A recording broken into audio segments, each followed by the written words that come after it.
อย่างเฮ้ยมาแต่งกินแล้วนะจะมา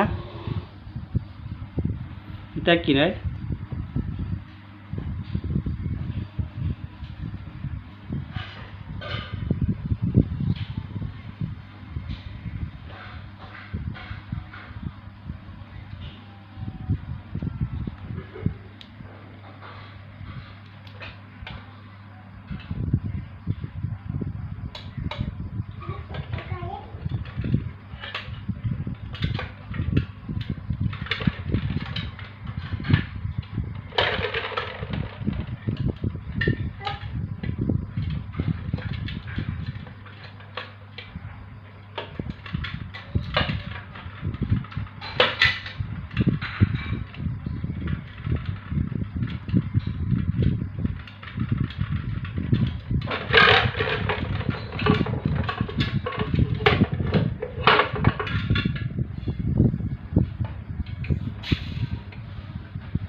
ทิ้งกระเป๋าอันนี้ไปใส่ละ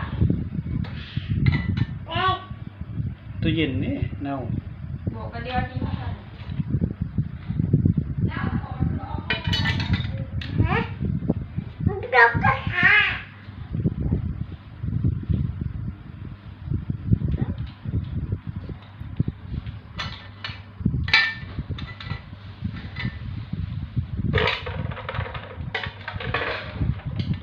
แล้วแต่งแล้วเหรอให้พ่อกินดู